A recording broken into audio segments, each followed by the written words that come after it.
ఆమె రోజుకు 200 మైళ్ళు ప్రయాణించాల్సి వస్తోంది కాబట్టి, నేను ఇంటి నుండే పని చేయాలని నా ఎక్స్ అనుకుంటుంది. 7 సంవత్సరాల క్రితం నేను మరియు నా ఎక్స్ విడిపోయాము. మా కూతురి బాధ్యతలను మేము ఇద్దరం సమానంగా పంచుకుంటున్నాము. నా రోజుల్లో కూతురిని స్కూల్కు తీసుకువెళ్ళడం కోసం నేను ఇప్పటికే నా పని వేళలను సర్దుబాటు చేసుకున్నాను. నా బాస్ చాలా మంచివారు, కానీ దానికి కూడా ఒక పరిమితి ఉంటుంది. అప్పుడు నా ఎక్స్ 100 మైళ్ళ దూరంలో ఒక ఉద్యోగాన్ని తీసుకుంది. ఆమె నిజంగా ప్రతిరోజూ అంత దూరం ప్రయాణించాలని ప్లాన్ చేసింది. ఆమె రోజుల్లో స్కూల్ పనులను తన తండ్రే చూసుకోమని ఆమె ఒప్పించింది. కానీ ఆ ఉత్సాహం ఎక్కువ కాలం ఉండలేదు. ఇప్పుడు ఆమె తండ్రి ఆ పని చేయలేకపోయారు.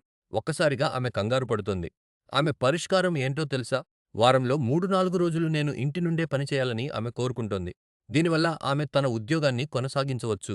కానీ ఆమె బాధ్యతలను నేను మోయాల్సి ఉంటుంది.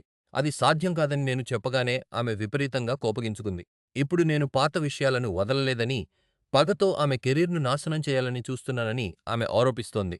మరి ఇక్కడ నేను తప్పు చేశానా?